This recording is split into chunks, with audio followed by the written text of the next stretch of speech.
This information was first presented as a tour of the Oxford University Museum of Natural History in 2019 to celebrate 200 years since John Ruskin was born. My name is Amber, and I'm going to tell you how, by looking closely, we can see how a kingfisher is similar to the T-Rex. John Ruskin was one of the leading art critics of the 19th century and was a strong influence of the design and decoration of the museum building. John Ruskin loved to look very closely at nature, which helped him to do very excellent art with a lot of detail. By looking closely and studying the things that are the same and different about bones and fossils, today and in the past, we can find out about evolution. When we think about evolution, we often think of Charles Darwin. Charles Darwin published a book called On the Origin of the Species in 1859. The museum opened a year later in 1860. That same year, an event known as the Great Debate happened at the museum. It was a very important moment in scientific history. The following year, in 1861, a fossil called the Archaeopteryx was found in quarries in Bavaria.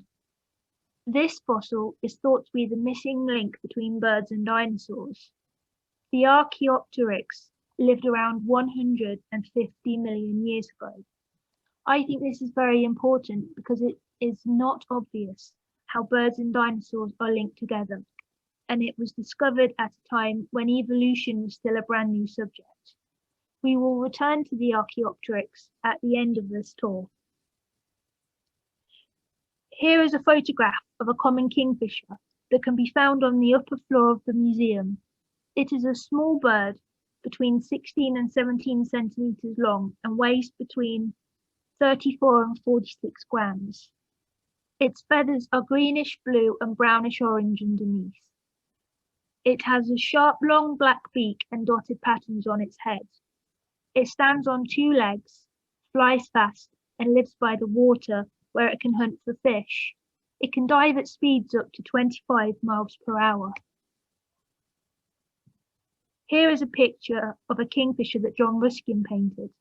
He has thought carefully about showing us all of the colours of the feathers and where they are positioned. I like it because it looks detailed and quite precise, although we can't check as we can't compare it to the actual kingfisher he saw in real life. This photograph is a cast of a skeleton of a Tyrannosaurus rex in the museum. Tyrannosaurus rex first appeared on Earth around 68 million years ago and died around 66 million years ago. Its name comes from the Greek words tyranno and saurus, which means tyrant lizard, and the Latin word rex, which means king. It is one of the largest land animals to have lived and had the most powerful bite of all land animals. It could grow over 12 meters long and nearly 4 meters tall, and could probably run around 12 miles per hour. The T-Rex belongs to a group of meat-eating dinosaurs called theropods, which have many characteristics similar to birds, including hollow bones, furculars, which is the scientific name for a wishbone, and feathers. Birds are the only living animals with feathers which help them fly, but feathers did not evolve specifically for flying at first. This is known because fossils of non-flying dinosaurs have been found with feathers. A fossil of an earlier relative of T-Rex, called Dilong paradoxus, had feathers near the jaw and tail. It is thought that T-Rex might also have had feathers in these areas too. The picture on the screen is a drawing of what this dinosaur might have looked like. Dilong paradoxus was discovered in China and lived 138 to 129 million years ago. To show its connection to T-Rex, it was called Dilong, which is Chinese for emperor dragon. Paradoxus is a Greek word used to show the surprise of discovering feathers on a tyrannosaur. The feathers found on Dilong paradoxus were different to the feathers found on kingfishers and other modern birds. It is likely that the feathers on these non-flying theropods would have been used for insulation or mating displays. This diagram shows the simple evolution of feathers from flexible hollow tubes, which would most likely be on theropods.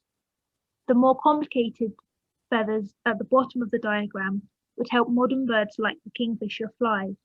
The green feather is what might have been found on a T-Rex. Both the T-Rex and the kingfisher had a furcula, which is also called a wishbone. The furcula for both animals is coloured in blue on the pictures on the screen. In kingfishers, the furcula is long and springy and helps them fly by strengthening the skeleton. Scientists know flying is not the original reason furculas developed, because they are also found on non-flying theropods like the T-Rex. The furcula on the T-Rex skeleton is shorter and more rigid than the kingfishers, and it is possible that birds' furculas became springy as they evolved to fly. If you look at the T-Rex skull at the museum, you can see holes and marks around the jaw. It is likely that many of these came from attacks and injuries, but some could be signs the dinosaur shared a deadly infectious disease with a similar disease found in living birds today called trichomoniasis. It is caused by a parasite that can create holes or lesions around the jaw and inside the throat, eating away at the bone. The T-Rex's reaction to this parasite is very similar to the reaction in living birds, and it is an interesting link that a disease that can be caught by any species of bird, but not caught by mammals, could be caught by theropods millions of years ago. Birds have brains 6 to 11 times bigger than reptiles of a similar size. In the past, it was thought that, although it was large and aggressive, T-Rex was not very intelligent. T-Rex had a small brain for its body size, but compared to other animals, it had one of the largest brains and was likely to be one of the most intelligent dinosaurs, possibly as intelligent as a chimpanzee. Part of its brain was very well developed and allowed it to hear and make low-frequency sounds. The T-Rex's ability to hear low-frequency sounds is important to know how it might have communicated. Films like Jurassic Park show the T-Rex roaring like a lion might, which is scary to humans as we know to be scared of animals that roar. The discovery that the T-Rex's brain allowed them to hear low-frequency sounds so well suggested that it might have used closed-mouth vocalization to produce a low rumbling noise, which would have been felt by other animals as well as heard. The sound would have allowed the T-Rex to communicate over long distances, like elephants or blue whales do today. The common kingfisher uses open-mouth vocalization to produce a flight call, although some species can call with their beaks closed. Kingfishers usually lay 5 to 7 eggs at a time in burrows built in the sand of riverbanks and look after their young for a few days before they leave the nest. No T-Rex eggs have ever been found, but fossils of eggs from other tyrannosaur dinosaurs suggest that Tyrannosaurus rex might also have laid eggs, possibly up to 20 at a time. Kingfishers are fast, active birds. Their bodies need to be strong but light and use a lot of oxygen.